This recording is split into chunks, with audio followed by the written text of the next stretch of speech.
everybody. Welcome to Shop Talk. I'm Janine Wright, editor of Greenhouse Grower Magazine, and I am here today with Tim Duffin, director of the Burpee Plant Program, and Jason Force, who is the Burpee Home Gardens product manager. And we are here to talk about some of the new varieties that Burpee is bringing out this year. So Tim, let's start off with you. Tell us what's new. Okay, so we're really excited about what's been going on with the Burpee program. As always, our focus is on trying to make this the easiest program to do business with, whether you're a grower or a retailer or a consumer. So in terms of the things that we've changed over the course of the last year, we are focused more on a new sort of call to action for our consumers and our growers and our retailers, and that is choose, grow, and enjoy. That doesn't mean that we've gone away from having great tasting varieties in our vegetable and herb program and varieties that are really easy to grow. It's just that we thought to resonate more with each of our constituents that the choose, grow, enjoy made the most sense. The other thing that we have really focused on of late is continuing to listen to our grower customers, our retailer customers, and our consumers in terms of what makes it easier for them at the point where our product meets the consumer. And so to that end, what we've done is we've moved to a color-coded tag and POP system so that we group all of our tomato varieties together. Our sweet pepper varieties get a certain color. Our hot pepper varieties are going to get a certain color, herbs a certain color, organic, etc. In an effort to make it easier, one, for our growers, merchandisers to group like plants on a rack or a bench together, and for consumers to look for tomatoes using the red color, or whatever the hot pepper or the sweet pepper is. We would have a specific color for that as well. So, all of our vegetables have a color-coded system at this point in time. And in order to support that, we've provided POP to our retailers and our growers so that they can put that up in store so that everybody knows that red tags mean tomato, etc. Okay. And so is this available this season or starting next season? It's actually starting to be available this season. So depending on where you're located, be it Canada or the US, you have access to this POP. For example, Menards will have access to it in the US. Okay. So great. So something to make it a little easier for shoppers and find what they need, and on the bench, especially when it can be hard with the sea of different plants that are usually there. Yeah, I mean, it's again, real easy. So tomato would be the color red.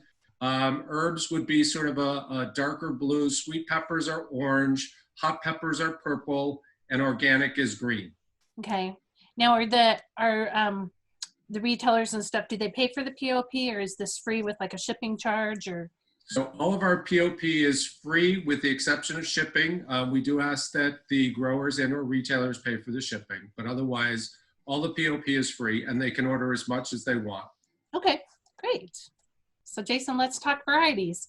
Okay, so Burpee Home Garden is all about taste and performance. And we look for new trends, unique items that consumers want.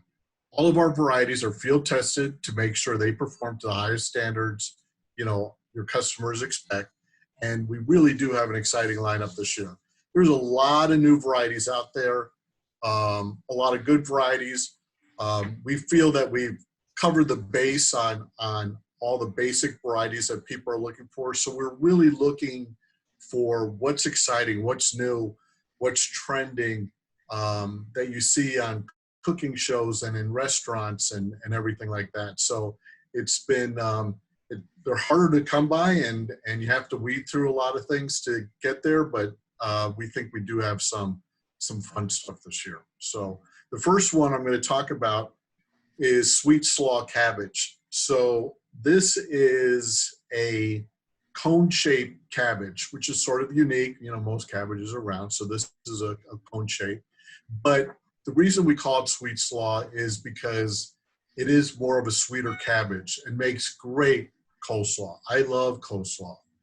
But there's nothing worse than going out, buying a store, going through all the work, making your slaw dressing, and then you're like, what's wrong with this coleslaw? Because I don't care how much slaw dressing you put on. If you have a bitter cabbage, you're going to have a bitter coleslaw. So what also is nice is that it's got a short core, so you're not having to cut out a lot. And it's also slow to bolt, so you're going to have a longer harvest window. So that one is sweet slaw cabbage.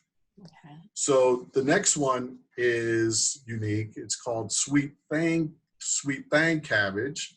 And this is a non-heading cabbage. I never even heard of this, but it's really unique. It's pretty relatively quick to fruit, or when it's ready.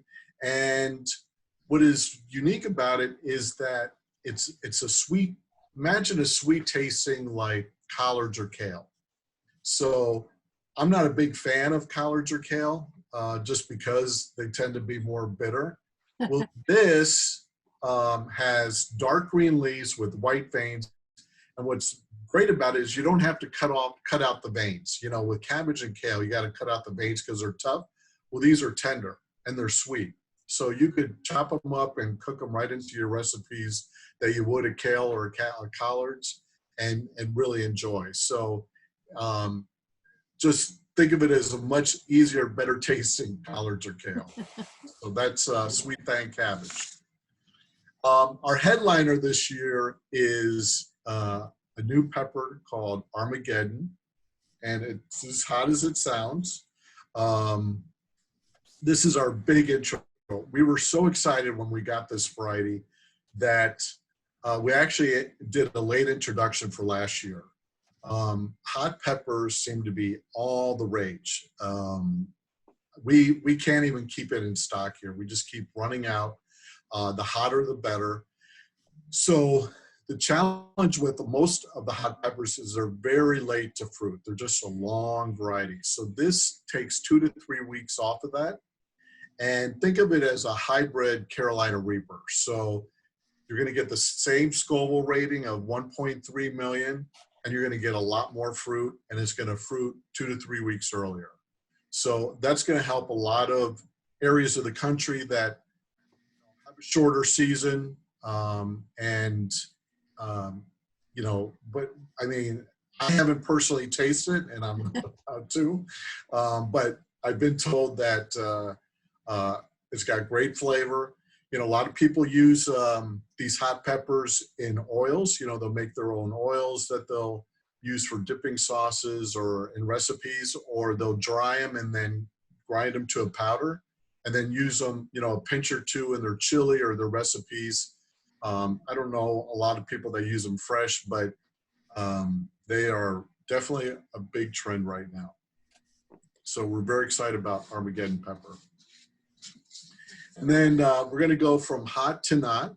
So last year we had introduced a pepper called Roulette, which was a sweet habanero. This year we're introducing a sweet jalapeno. So as much as there's a trend of hot, there's really a counter trend of not. And that would be more like up my field. I love the flavor that like roulette gives you, and what sweet peppers or sweet poppers gives you is a sweet jalapeno. So if you're making nachos or chili or poppers, anything that you would use a jalapeno in, and you don't want the heat, but you want the flavor, sweet poppers is really an excellent variety. It's going to produce a lot of fruit. Timing is similar to other jalapenos. So, and you're really going to find that this has got a great flavor without the heat. And then finally, we have a new tomato in our Boost collection. A few years ago, we introduced Tasty Lee, which was a slicer with added lycopene. And this is a variety called Tasty Wee, which is a great tomato. And it's going to supply 40% more lycopene. And lycopene is used to help protect against cell damage.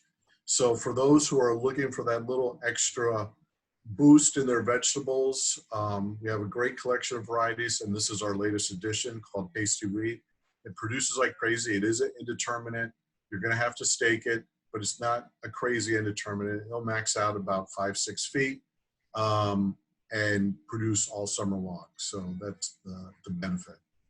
So those are our new varieties for 2021, and we can't wait to get them out there and get people to try them. Yeah, it seems like the jalapeno pepper, that is just such a craze right now. And it's kind of cool that they're coming out with ones for all kind of the flavor palettes of like those that can really stand the heat, and then ones that have the flavor but no heat in them. And so it's exciting to see the different ones that are coming out. Yeah, we were actually a little nervous about Armageddon because, you know, it is so hot, but it's really the fruit that people have to worry about. You know, if they're buying plants at garden centers, they're not going to have to, if they touch it, they're going to be fine. It's really when they go to harvest it, they're going to have to be careful. Good to know. Good to know. I wanted to ask you too on the cabbage, the sweet thing. Is it where it doesn't, you know, form the head and stuff? Is it quicker to harvest than some other varieties that do, or? It's probably faster than collards or kale, but it's really kind of in line with other cabbages. Okay. So it looks like a collards to me. It's got the dark green foliage with the white veins, but as it gets towards the base, you know, the leaves lighten up. So, but really something to try. Okay, that's exciting. So new vegetables, I think people are really getting into that, you know, kind of the unique, different ones, which I know Burpee with all their different collections has come out with quite a bit, things for the foodies or the gourmets and stuff like that. So it looks like we'll have some good stuff to try in 2021. Yes. Yeah, and Janine, we also have, to make it again easy for our growers, we have our top 10 list, which changes a little bit every year. And we also have a number of varieties that we've improved, and our growers can find that on our website and learn about all those different varieties as well. We'd like to thank Tim and Jason for being with us today. And without California Spring Trials, it's been hard for everybody to see the plants. So it's kind of exciting to still be able to hear about them through technology. Thank goodness we have it. So thanks for joining us today, Jason and Tim. All right. You're welcome. Thank you, Dave.